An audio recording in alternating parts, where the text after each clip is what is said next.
마가복음 1장 15절 말씀입니다. 저희 다 함께 봉독하도록 하겠습니다.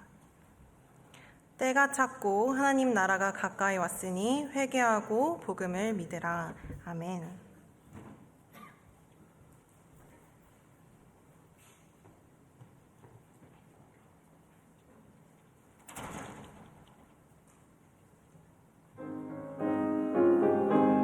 예수 그리스도 그분을 통하여서 하나님 나라를 누리며 살아가는 우리 모든 주의 백성들, 가족들 한 명 한 명 될 수 있도록 주님께서 두 손 들어 축복하여 주시옵소서. 예수님 이름으로 기도드립니다. 아멘. 이 자리에 나온 청년 여러분, 또 사부 예배 나오신 모든 성도님들 주님의 이름으로 또 환영하고 축복합니다. 우리 옆에 있는 분들과 함께 인사했으면 좋겠습니다. 회개하십시오.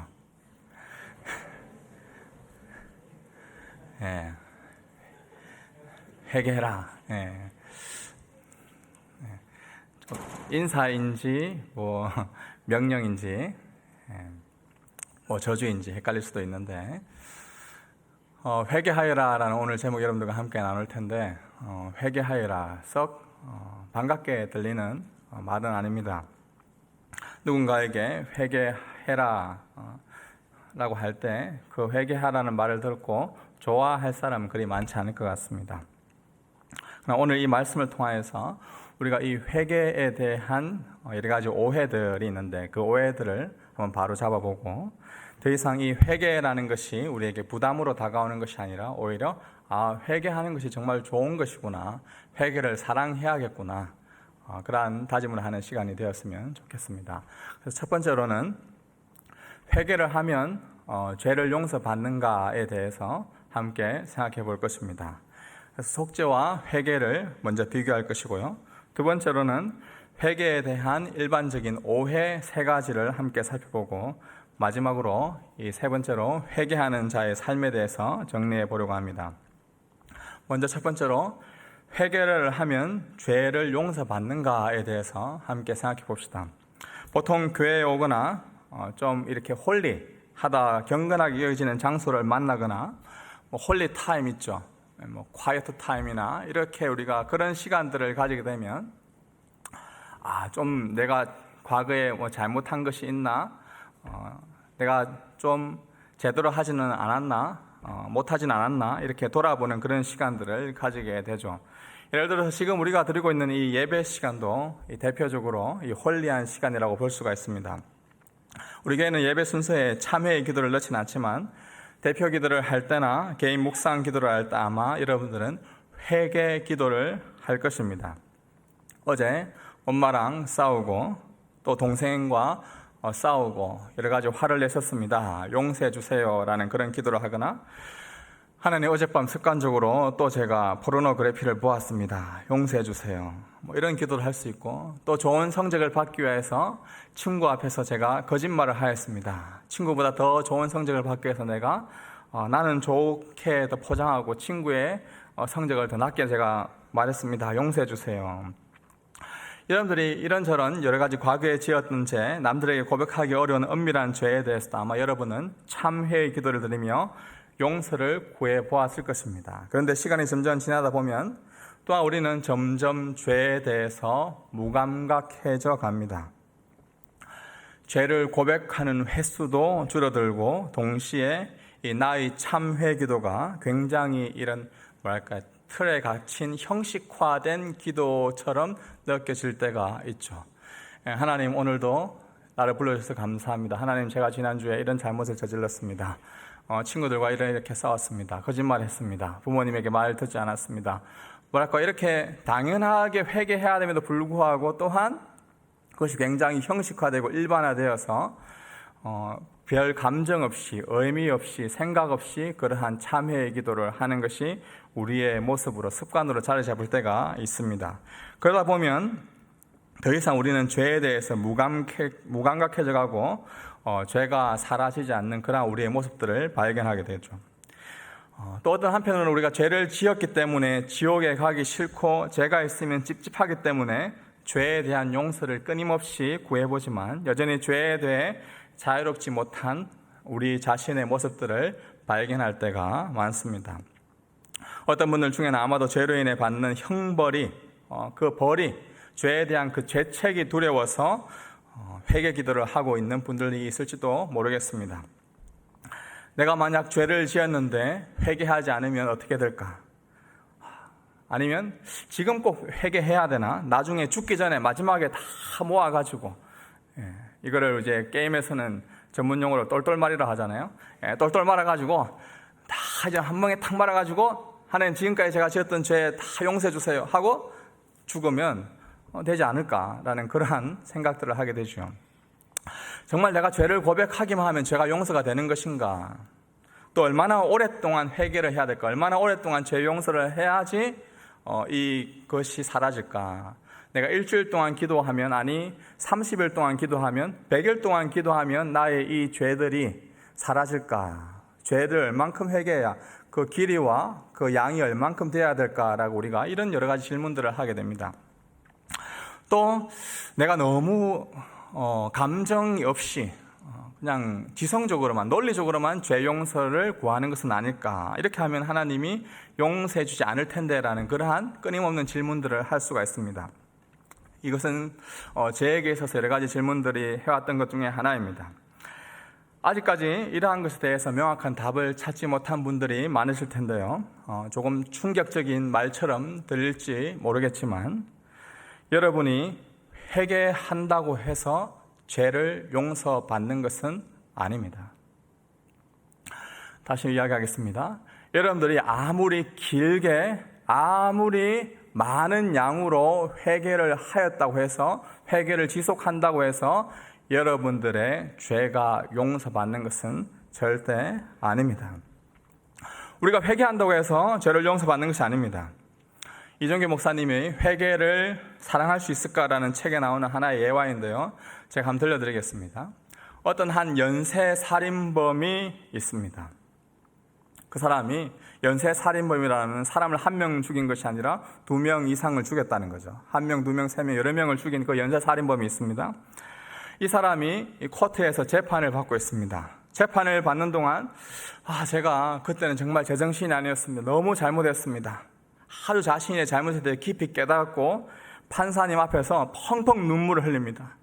판사님, 제가 그때는 너무나 정신이 없어가지고 이 죄를 지었고, 제가 와이프도 있고 또 자식들도 있습니다. 판사님도 결혼하지 않았습니까? 와이프도 있고 자식들이 있지 않습니까? 제가 그 자식들을 먹여 살리기 위해서 또다시 일을 해야 되는데 제발 한 번만 용서해 주세요 하면서 눈물 콧물 흘리면서 판사님에게 용서를 구합니다. 그 모습을 보고 재판하는 판사님께서 그렇지, 그때 맨정신으로 한 것이 아니고 잘못했지, 저렇게 펑펑 울면서 저렇게 용서를 구하는데 내가 용서해 줘야지 하면서 판결을 내립니다. 이 죄인 번호 무죄. 자, 이렇게 판결을 내렸다고 한번 생각해 보십시오. 여러분들이 생각하기에 이 판사님은 판결을 잘 내리는 정의로운, 공의로운 판사입니까? 아니면 굉장히 불의한 판사입니까? 누가 생각해도 이 판사는 굉장히 불의한, 공의롭지 못한 판사입니다. 그저 눈물 펑펑 흘리면서 자신의 죄를 고백하고 용서해달라고 빌었다고 해서 죄가 없다라고 무죄라고 선고를 한다면 이러한 판사는, 이러한 법정은 굉장히 불합리한 법정일 것입니다. 죄를 지은 피고가 자신의 죄를 깨닫고 용서를 구하고 제가 정말 잘못했었습니다 라고 이야기하면 벌의 그러한 정도죠. 그 형벌은 줄일 수가 있습니다. 무기징역이었는데 30년으로 줄어든다든지 20년으로 줄어들 수가 있겠죠. 사형 선고를 내릴 뻔하였지만 이렇게 참회하고 용서를 구하는 것을 보니 이 사람을 무기징역으로 하겠습니다. 이 사람의 벌금이 몇 억인데 이 사람의 벌금을 얼마 정도 몇 불을 줄여주겠습니다라고 그 형벌을 줄여줄 수는 있겠지만 용서를 구하고 막 펑펑 운다고 해서 이 사람은 죄인이 아니오라고 무죄 선고를 할 수는 없는 것입니다. 어느 나라의 법이나 형법은 피고의 범한 죄에 따라 죄값을 치르도록 그 형기를 명시하고 있습니다. 판사는 당연히 그 기간만큼 재량에 따라 최고형과 최저형의 사이에 판결을 내려야 합니다. 판사가 이를 무시하고 자기 마음대로 무죄 선언을 한다면 법을 어기는 것이고, 따라서 이러한 판사는 불의한 판사일 것입니다. 우리의 죄도 마찬가지입니다. 인간의 역사, 사람의 생애에 대해서도 모든 사람에 대해 판단하고 판결하시는 그분이 계십니다. 인간의 역사 속에서 인간의 탈의 역사를 단편적으로 보여주고 있는 성경 말씀이 이 로마서 말씀인데요. 로마서 1장 18절에 보면 하나님의 진노가 불의로 진리를 막는 모든 불경건과 불의에 대해서 하늘로부터 나타납니다.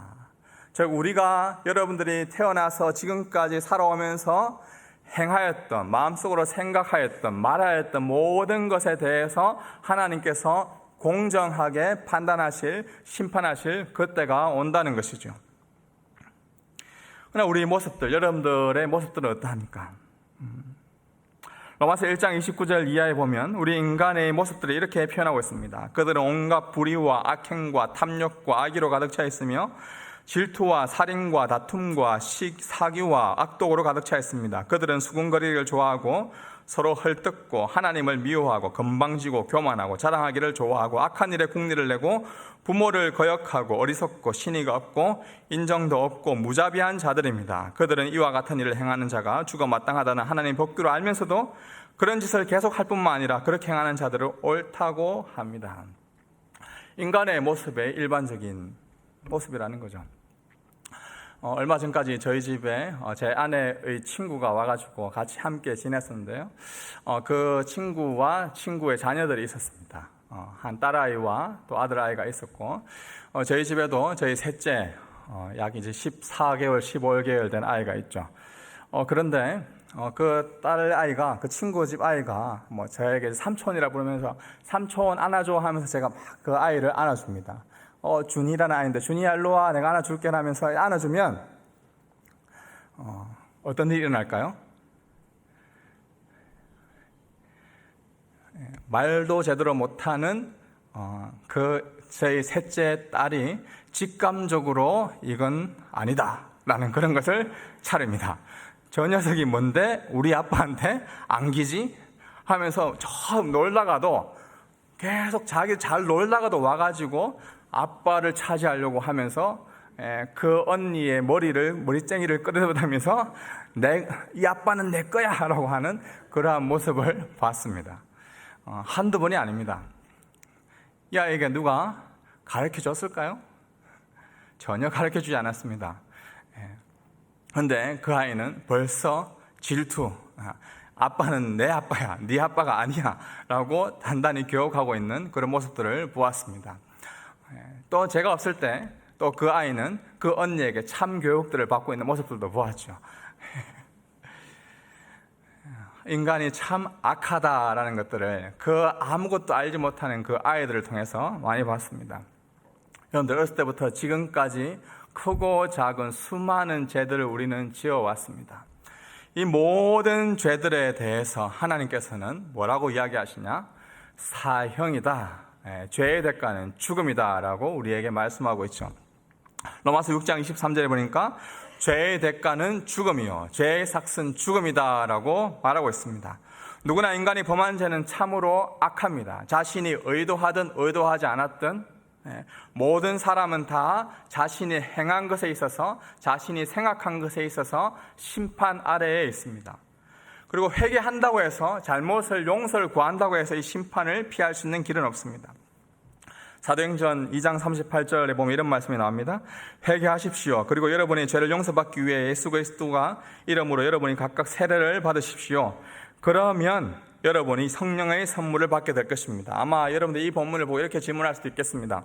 회개하면 용서를 받을 수 있다고 성경은 말하고 있지 않습니까? 성경은 말 그대로 회개하면 용서를 할 수 있습니다. 그러나 누구나 죄를 용서받을 수 있다고 말은 하지만 회개를 했기 때문에 원칙적으로 용서를 받는 것은 아닙니다. 우리가 죄를 용서받는 것은 바로 예수 그리스도의 이름, 예수 그리스도의 그 십자가, 그 은혜로 말미암아 용서, 속죄를 받는 것이죠. 굳이 예수님이 우리의 죄를 대신 지고 그분이 우리의 죄의 형벌을 대신 지셨기 때문에, 대신 형벌을 받으셨기 때문에 이것을 대속이라, 대신 속죄함 받았다라고 표현하는데, 그분이 우리의 죄에 대해서 모든 것들을 대속하셨기 때문에 우리가 죄 용서를 받는 것입니다. 조금 전에 이야기했던 연쇄살인범의 예를 한번 생각해 보십시오. 연쇄살인범이 본인의 죄로 인해 감옥에서 평생 형을 받고 살거나 아니면 사형 선고를 받고 죽어야 했는데, 누군가가 나타나가지고 이럴 수 없습니다, 제가 대신 죄를 받겠습니다, 죄에 대한 형벌을 받겠습니다, 제가 대신 죽겠습니다 라고 말하고 그 사람이 죄에 대한 형벌을 받고 아니면 사형 언도를 받고 죽었다고 생각해 봅시다. 그렇다면 원래 죄를 지었던 연쇄살인범에는 또다시 형벌을 받아야 됩니까? 그렇지 않습니다. 왜냐하면 이 누군가가 연쇄살인범에 받아야 할 그 형벌을 대신 받았기 때문입니다. 누군가가 사형수를 대신하여 죽거나 형을 대신 받았다면 더 이상 죄를 지은 피고에게 형벌을 지운다라는 것은 그것 또한 부당한 재판이겠죠. 우리가 죄를 용서받는 것도 이와 같습니다. 예수 그리스도의 십자가에서 자기 백성의 모든 죄를 지시고 지옥의 형벌을, 예수님이 우리의 죄의 형벌에 대한 모든 것을 대신 당하셨습니다. 예수님이 대신 모든 죄값을 치루어 주셨기 때문에 우리는 회개하여 용서받을 수 있는 길을 얻게 된 것입니다. 이것을 이정규 목사님은 그의 책에서 다음 문장으로 이렇게 표현하였습니다. 우리 다 같이 한번 읽어볼까요? 죄 용서는 예수님의 속죄라는 토대 위에 회개를 통해 이루어진다.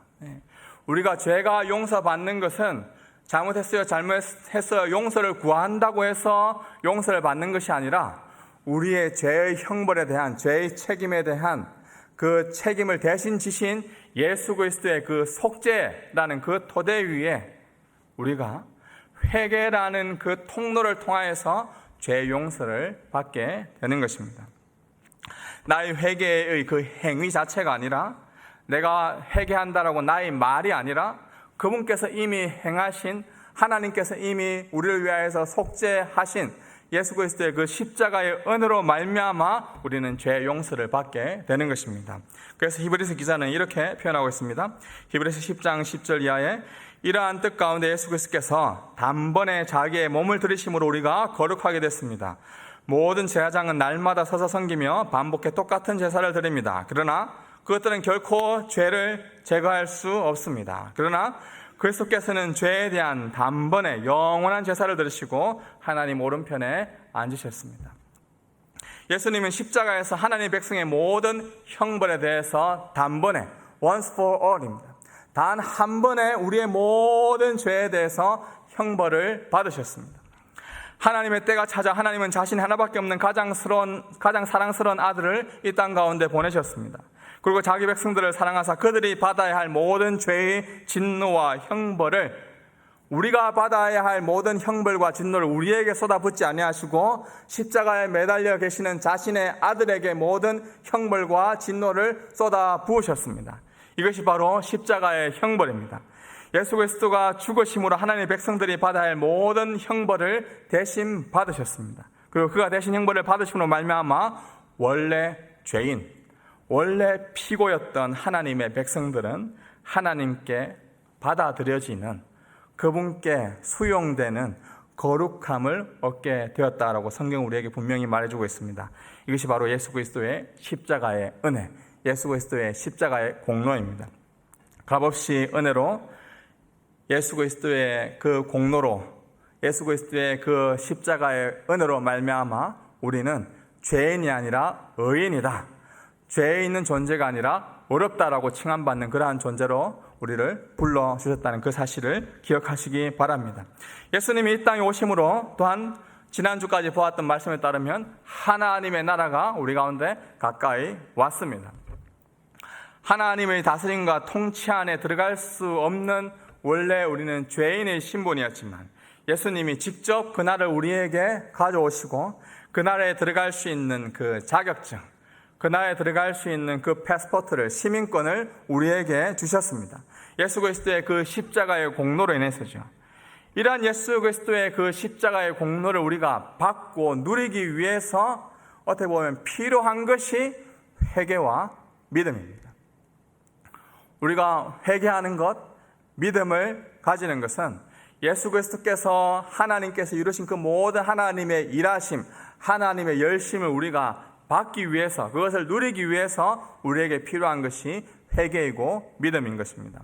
우리가 읽었던 마가복음 1장 15절은 4개의 문장으로 이루어져 있습니다. 때가 찼다, 하나님의 나라가 가까이 왔다. 앞에 두 문장은 굉장히 서술입니다. 때가 찼습니다, 하나님의 나라가 가까이 왔습니다. 그리고 세 번째, 네 번째 문장은 명령형으로 되어 있습니다. 그렇기 때문에 회개하여라, 그렇기 때문에 복음을 믿어라 라고 우리에게 명령하고 있습니다. 하나님이 친히 자기의 백성을 위해 이렇게 하셨기 때문에, 때가 차게 하셨고 하나님 나라가 가까이 오게 하셨기 때문에 가장 급선무로 먼저 해야 할 일이 회개라는 것입니다. 회개를 해야 이 땅에서 우리가 하나님의 나라를 실제적으로 누려갈 수 있습니다. 때가 찬 것을 알고 있고 하나님의 나라가 가까이 온 것을 알고 지식적으로만 알고만 있다고 해서 우리가 하나님의 나라를 누릴 수 있는 것이 아닙니다. 여러분들이 눈으로 보고만 있다고 해서 그 지식을 안다고 해서 여러분들이 것으로 받아들이지는 않죠. 그래서 여러분들이 직접 공부하고 그것을 경험해야 여러분 것을 받아들이듯이, 하나님께서 우리를 위하여서 때가 차게 하셨고 하나님의 나라를 우리 가운데 오게 하셨지만, 예수님이 십자가의 형벌을 우리 대신에 대속하셨지만, 그것을 우리가 누리기 위해서는 회개해야 합니다. 누리기 위해서는 우리가 복음을 믿어야 합니다. 이것을 가리켜서 우리가 신학적인 용어로는 회심한다, 아니면 거듭난다, 중생한다, 구원받는다, 여러 가지 다양한 그런 표현들을 사용합니다. 성경은 이러한 하나님의 백성들을 하나님의 자녀가 되었다, 영접하는 자, 곧 그의 이름을 믿는 자들에게 하나님의 자녀가 되는, 하나님의 가족이 되는 그러한 권세를 우리에게 주셨다라고 이야기합니다. 또한 부부관계로도 설명하고 있죠. 예수 그리스도가 우리의 신부이고, 교회된 우리는, 이 땅에 살아가는 우리 교회된 우리 몸들은 그분의 예수님이 우리의 신랑이시고 교회는 그분의 신부이다라고 우리 부부관계를 통해서 설명해 주고 있죠. 또한 지난주에 살펴보았던 것처럼 예수님께서 우리를 위하여서 그 화목제물로 드리심으로 말미암아 우리는 그분의 그 시민이 되었다, 가족이 되었다라고 이야기하고 있습니다. 사랑하는 우리 청년 여러분, 사부 예배를 함께 드리는 주의 백성 여러분, 때가 찼고 하나님의 나라가 가까이 왔습니다. 회개하십시오. 회개하고 돌아설 때 예수 그리스도의 그 속죄함으로 죄 용서받아 하나님의 백성, 예수 그리스도의 신부, 하나님의 시민으로 우리를 불러주십니다. 도저히 이성적으로, 논리적으로, 머리로는 상상으로 이해할 수 없는 하나님의 나라를 저와 여러분에게 주셨다는 이 소식이야말로 가장 큰 은혜이고 가장 큰 선물입니다. 어쩌면 너무나 터무니없는 뚱땅지 같은 소리처럼 들리기 때문에 우리가 이 회개에 대해서 많은 오해들, 여러 가지 다양한 생각들을 하고 있습니다. 두 번째 우리가 살펴볼 것이 그래서 회개에 대한 여러 가지 오해들입니다. 회개와 속죄를 잘 구분하였다면 여러분들이 이 회개에 대한 오해를 바르게 조정할 수 있을 텐데요. 첫 번째로 회개에 대한 오해는 우리가 평생 짓는 죄를 회개로 용서받을 수 있다고 오해하는 것입니다. 내가 오늘 거짓말이라는 죄를 지었는데 회개하면 그 죄를 용서받고 회개하지 못한다면 용서받지 못한다는 생각입니다. 여러분들, 내가 회개하면 죄를 용서받고 회개하지 않으면 죄를 용서받지 못한다 라고, 이것이 정말 진리라고 한번 생각해 보십시오. 여러분들 살면서 얼마나 많은 죄를 지었습니까? 제가 조금 전에 제 딸 이야기를 했지만 그 아이는 자기가 죄를 짓고 있는지도, 질투를 하고 있는지도, 다른 아이에게 시기하고 있는지도 모릅니다. 그런데 언젠가 내가 그때 그랬습니다, 깨달아가지고 회개를 한다고 해서 용서가 될까요? 여러분들이 알게 지은 죄들도 있지만 우리가 모르고 지은 죄들도 있습니다. 여러분들은 또한 선한 의도로서 했지만 받아들이는 입장에서는 굉장히 악의적으로 받아들여질 수도 있습니다. 우리가 하고 있는 모든 행동, 말과 이러한 것들에 대해서 용서를 구해서 다 용서를 받을 수 있다라면 우리는 엄청 많은 회개를 해야 될 것입니다. 아마 죽을 때까지 여러분들이 다 회개를 한다 하더라도 용서받을 수 없을 가능성이 더 많죠.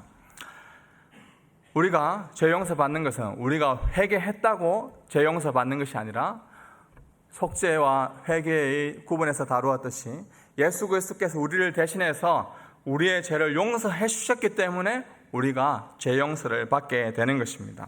베드로전서 1장 18절에서 19절 말씀은 그래서 이렇게 표현하고 있습니다. 한번 같이 읽어보겠습니다. 여러분이 알다시피 조상들로부터 물려받은 헛된 생활 방식에서 여러분이 해방된 것은 은이나 금같이 썩어질 것으로 된 것이 아니요 오직 흠도 없고 점도 없는 어린 양 같은 그리스도의 보배로운 피로 된 것입니다. 아멘. 오직 흠도 없고 점도 없는 어린 양 같은 그리스도의 보배로운 피로 말미암아서 우리를 죄가 없다라고 하나님께서 우리에게 선언하여 주신 것이지, 우리가 죄 용서를 위하여서 회개 기도를 드린다고 해서 죄가 용서되는 것은 아닙니다. 두 번째 오해는 구원받기 이전의 죄는 십자가로, 예수 그리스도의 십자가의 죄로 용서받지만 구원받고 난 이후에 우리가 짓고 있는 많은 생각들, 말들, 행동들은 우리가 회개를 해야 용서받는다는 그러한 생각입니다. 아마 여러분들 받은 그 목장 나눔지에 보면 제가 이것들을 회색, 옅은 회색, 짙은 회색으로 아마 구분해 놓았을 것입니다. 두 번째로 자주 하는 오해, 예수 그리스도의 십자가 이전에 살면서 지었던 모든 죄, 내 모든 죄는 십자가로 용서받지만 이제 회심, 처음으로 회개하고 난 이후의 모든 죄는 내가 이런 말로써 용서를 구해야만 용서받을 수 있다라고 하는 오해인 거죠. 만약 이것이 사실이라면 여러분들 언제 우리가 처음으로 회심, 처음으로 우리가 예수님 믿겠습니다라고 회심하는 게 가장 좋을까요? 죽기 전입니다. 죽기 전에 나 지금까지 잘못했습니다, 용서해 주세요 라고 딱 회개를 한다면 지금까지 모든 죄들이 다 용서되고 앞으로 지을 죄들은 이제 더 이상 그렇게 많지 않기 때문에 죄가 많지 않습니다. 그런데 죽습니다. 그렇기 때문에 굉장히 유익이 있는 거죠. 안 믿는다 하다가 죽기 전에 딱 용서를 구하면 이러한 논리에 따르면 가장 좋은 회개가 될 것입니다. 그런데 그렇지 않다라는 거죠. 예수 그리스도의 십자가와 그분의 피와 몸이 우리가 회심할 때까지만 효력을 발휘하고 그 이후에 아무런 영향을 미치지 못한다고 한다면 이것은 굉장히 위험합니다. 많은 이단들이 이러한 이야기를 하죠. 그래서 실제적으로 여러분들 처음으로 회개했습니까? 죄 용서 받았습니까? 구원받은 사람이 맞죠. 그렇지만 여러분들은 계속해서 회개해야 여러분들이 구원받을 수 있습니다. 계속해서 회개하지 않으면 여러분들이 구원이 취소될 수도 있으니까 여러분들 조심하십시오. 여러분들 이것도 하셔야 됩니다. 저것도 하셔야 됩니다. 굉장히 율법적으로 우리에게 다가올 수 있다는 것이죠. 만약 회개기도 열심히 하지 않고 천국 간다면 또한 엄청나게 혼날 것이라고 우리에게 겁을 주기도 합니다. 회개를 마치 다른 종교에서 있는 것처럼 고행, 뭔가를 계속해서 고행하거나 수행하거나 자신을 닦는, 연수하는 그런 것으로 생각해버리는 것이죠. 한 번 더 강조합니다. 예수 그리스도의 십자가는 우리가 태어나서 지금까지 그리고 죽을 때까지의 모든 평생의 죄를 대신 지시고 십자가에서 죽으셨습니다. 우리가 십자가에서 실제로 죄 용서를 다 받았기 때문에 다시 그 죄값에 대한 형벌에 대한 그 죄책에 대한 그 형벌을 우리는 대신 질 필요가 없습니다. 만약 우리가 대신 지어야 할 그 형벌이 1%라도 0.1%라도 있다면 예수 그리스도의 십자가는 완전하지 못한 것이 됩니다. 예수 그리스도의 십자가는 99.9% 완전한 흠이 있는 십자가가 되는 것이죠. 성경 우리가 그렇게 말하고 있지 않습니다? 히브리서 9장 12절 말씀 한번 다 같이 읽어보겠습니다. 그는 염소와 송아지의 피가 아닌 자신의 피로 단번에 지성소로 들어가셔서 영원한 구속을 완성하셨습니다. 아멘. 예수 그리스도의 십자가 그 제사로 말미암아서 우리 모든 과거와 현재와 미래에 그 지은 모든 죄에 대해서 그 대신 형벌을 받으셨고 이것이 완성되었다. 그래서 더 이상 생각할 문제가 아니다. 이거는 끝이라고 분명히 선언하고 있습니다. 그러면 아마 내심 이제 좋아하는 분들이 있을 것입니다. 과거에 지었던 죄도, 지금 현재 짓고 있는 죄도, 앞으로 내가 미래에 지을 죄도 완전히 다 용서받았다고 했으니까 이제 지금부터는 막 나가야지, 아무렇게나 살아야지, 라고 생각하는 사람도 있죠. 그렇게까지 급진적으로 생각하지는 않더라도 뭐 이제 아무렇게나 살아도 되겠지, 그냥 예수 그리스도의 십자가만 믿으면 되겠지라고 생각하는 그런 사람들이 있죠. 여기에 바로 세 번째 오해가 있습니다. 과거와 현재와 미래의 모든 죄를 십자가로 용서받았으므로 더 이상 이제 회개할 필요가 없다라고 오해하는 것이죠. 이러한 부류의 사람들을 소위 구원파라고 불리는 이단에 속한 사람들입니다. 최초로 회개할 때, 그 회심할 때 모든 죄에 대해서 용서받았기 때문에 더 이상 회개할 필요가 없겠구나 라고 생각하는 것이죠. 다시 회개하면 오히려 예수님의 속죄를, 공로를 못 믿는 행위이기 때문에 더 이상 회개하지 않고 더 이상 돌이킬 필요가 없구나 라고 생각하는 부류들이죠. 전형적으로 회개라는 그 단어가 무엇인지 그 의미를 제대로 깨닫지 못했기 때문에 이러한 오해가 일어날 수 있겠습니다. 이렇기 때문에 마지막으로 우리가 세 번째로 진정한 회개의 삶이란 어떤 삶인지에 대해서 한번 생각해 보곤 합니다. 이 회개라는 이 한자는 이 뉘우칠 회, 고칠 개자입니다. 뉘우치고 고친다라는 의미가 있습니다. 그러나 이 회개라는 단어가 성경의 본로 의도한 이 진짜 이 회개라는 그 의미를 담아내지는 못합니다. 회개하는 자는 뉘우치고 고치려고 하는 그러한 모습이 있습니다. 회개를 했다라고 했을 때 뉘우치지 않고 고치지 않으면 그건 진정한 회개가 아니겠죠. 그러나 그것이 전부는 아닙니다. 회개가 막 지운다고 해서, 지우개로 지운다고 해서 모든 것이 없어지는 것이 회개는 아닙니다. 히브리어로 이 회개한다라는 것은 슈브라는 이 단어는 돌아온다는 말입니다. 돌이킨다라는 것이죠. 회개한다는 것의 가장 큰 특징은 교통 표지판으로 이야기하면 유턴입니다. 돌이키는 것입니다. 방향을 전환하는 것입니다.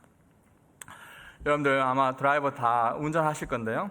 웰링턴으로 여러분들이 여행을 한다고 떠난다고 한번 생각해 보실 때 아마 여러분들 대부분 다 일본 고속도로를 타시게 될 것입니다. 그런데 해밀턴, 로토루아로 적혀있는, 타워프로 적혀있는 그러한 표지판으로 가지 않고 저 왕그레이로 적혀있는 그런 표지판을 보고 여러분들이 간다라고 생각해 봅시다. 웰링턴은 남쪽입니다. 왕그레이는 북쪽이죠. 그렇게 한다면 여러분들이 웰링턴을 가야 하면 어떻게 해야 됩니까? 돌아서야 됩니다. 유턴을 해야 되는 거죠. 이것이 바로 회개입니다.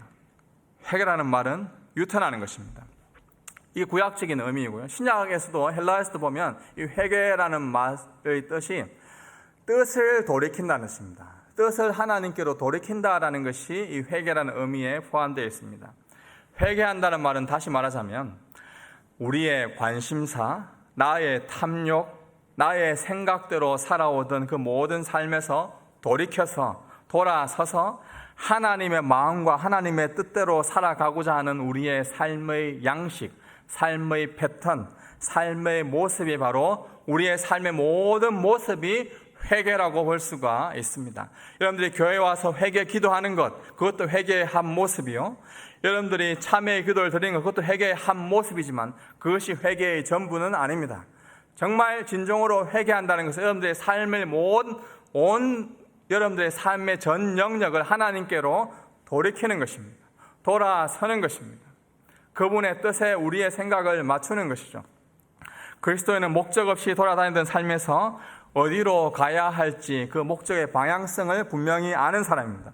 하나님께로 향하는 것, 하나님께로 목적지를 두고 계속해서 평생을 돌이키며 그분과 친밀한 그 관계를 가지는 것이 우리 그리스도인의 가장 큰 목적과 삶의 이유입니다. 그게 그리스도인의 삶인 것이죠.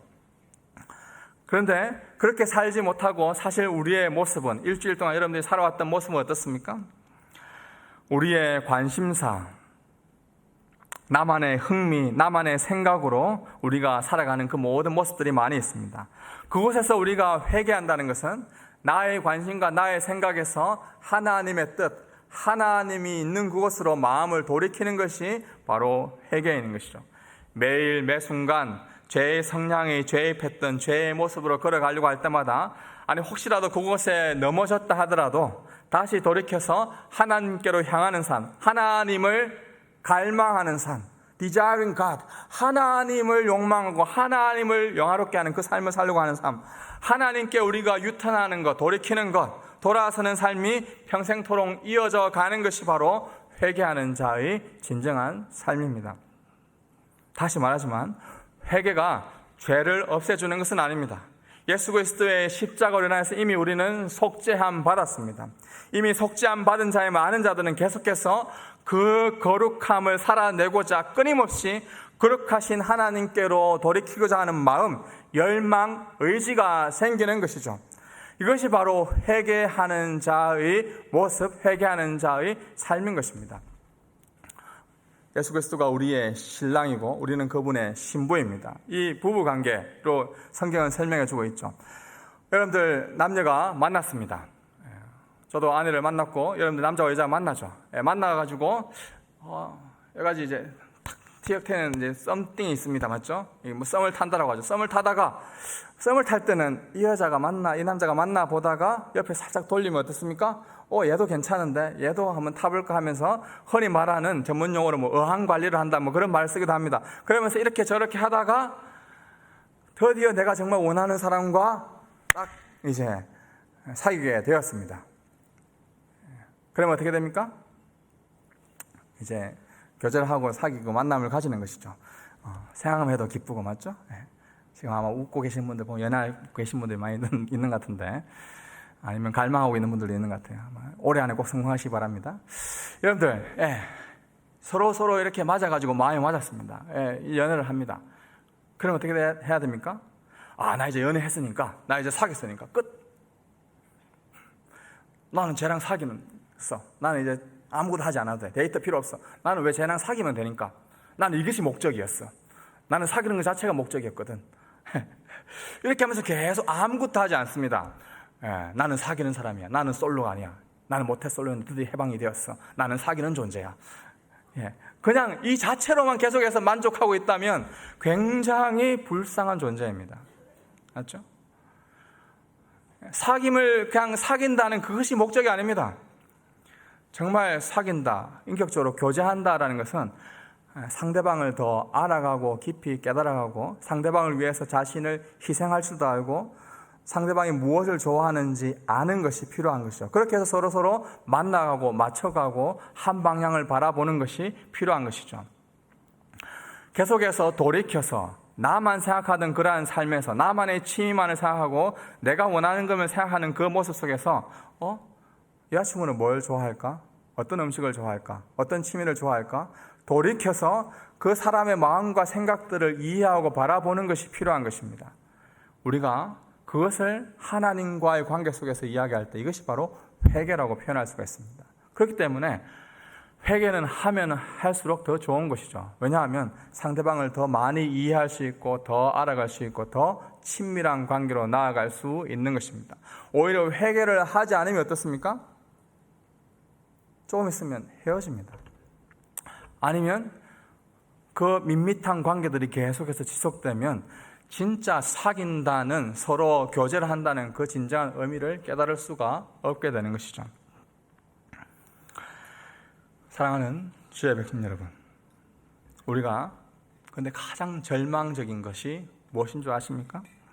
인간관계 속에서 가장 무섭고 두렵고 절망적인 것이 바로 어떻게 보면 이 무관심이다라는 생각이 듭니다. 아예 완전히 무시하는 것도 아닌데 해줄 거는 해주는데 마음이 멀어지고 관심을 가지지 않는 그러한 상태. 뭐 연애관계로 표현하면 뭐 권태기라고 표현할 수도 있고 뭐 여러 가지 고민들을 하는 그런 관계라고 생각할 수가 있겠죠. 분명히 사귀기는 사귀고 만나는데 마음은 가지가 않아요. 그래서 실제적으로 상대방을 어떻게 보면 무시하고 있는 그 상태가 굉장히 불행한 상태죠. 친구들은 야 너희 예뻐 보인다 하고 있지만 내 마음은 상대방의 마음을 가지 않고 있는 그 상태가 정말 절망적인 것이라는 거죠. 어떻게 보면 우리가 5년, 10년, 많게는 30년 이상 하나님과 여러분들이 사귐을 하고 있습니다. 교제를 하고 있죠.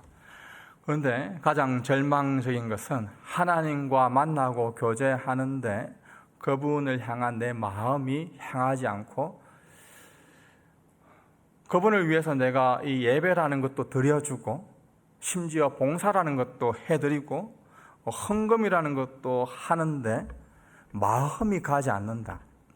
내 마음은 여전히 세상에 있다. 내 마음은 여전히 이 땅에 있다.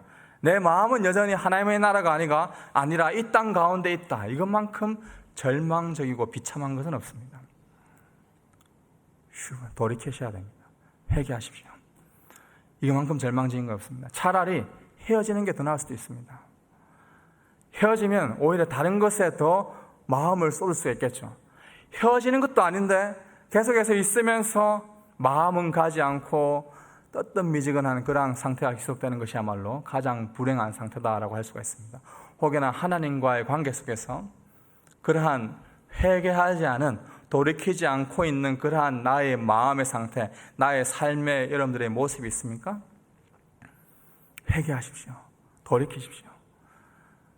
우리가 그저 그분을 향해서 그냥 나오는 우리의 행동이 아니라, 우리의 그냥 입술의 고백이 아니라 우리의 마음 진정으로 주님께로 돌이키는, 주님께로 향하는 그 회개의 삶이 있을 때 주님께서 우리를 받아주십니다. 우리를 수용해 주십니다. 성경에 보면 여러 가지 회개에 대한 여러 가지 이야기들이 많이 나오는데, 세례 요한이 회개하라 라고 선포했을 때 여러 제자들의 모습들 가운데, 사람들의 모습들 가운데 회개 기도하고 참여하는 그러한 모습들이 나타나지는 않지만, 그 모습 보면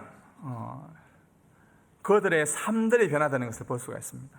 자신이 가지고 있던 탐욕들, 자신의 관심사, 자신의 모든 생각에서 돌이켜서 하나님의 뜻대로 살고자 하는 그러한 마음들이, 열망들이 생기는 것을 볼 수가 있습니다. 그래서 자신의 가진 삶의 전부를, 재산을 하나님께 드리기도 하고 자신의 온 재능을 하나님께 바쳐서 하나님 나라를 위해서 섬기기도 합니다. 그 사람들은 바로 회개의 참 열매의 모습들을 삶 속으로 나타내는 부류의 사람들이죠. 때가 찼고 하나님 나라가 가까이 왔습니다. 그러므로 회개하십시오. 이미 임한 하나님 나라 이 땅에서 누려가기 원하신다면 회개하셔야 됩니다. 여러분들이 단순히 이 자리에 와서 종교 행위로서 예배를 드리는 것이 아니라, 그냥 종교 행위로서 기도하는 것이 아니라 여러분들의 마음을 하나님께로 돌이켜야 됩니다. 세상에 관심을 가지고 있던, 세상의 관계 속에서 관심을 가지고 있던 그 마음들을, 생각들을 하나님께로 유턴해야 됩니다. 하나님께로 돌이켜야 됩니다. 그렇지 않으면 하나님이 여러분들을 내버려 두고 계실지 모릅니다. 베드로후서 3장 9절 말씀 우리 한번 다 같이 읽어봤으면 좋겠는데요. 베드로후서 3장 9절 말씀 다 같이 읽습니다. 약속하신 주께서는 어떤 사람들이 더디다고 생각하는 것처럼 더딘 분이 아닙니다. 오히려 여러분을 위해 아무도 멸망하지 않고 모두 회개에 이르기를 바라십니다. 세상을 창조하시고 지금까지 하나님의 열심으로 이 모든 우주 만물을 창조하시고 운행하시는 그분께서는 지금도 여러분들이 하나님께로 회개하는 삶, 돌이키는 삶, 여러분들의 마음을 돌이키는 그 일들을 기다리고 기뻐하고 계십니다. 5년, 10년, 20년 동안 우리 마음들이 다른 곳으로 향하였다면 때가 찼고 하나님 나라가 가까이 왔으니 회개하라라는 이 말씀을 받아들이십시오. 그분께 우리의 마음을 쏟으십시오. 그분께 우리의 생각들을 쏟으시고 그분의 뜻대로 살아가는 우리의 삶이 되기를 주님의 이름으로 축복합니다. 우리 기도하며 나가십시다. 하나님 아버지,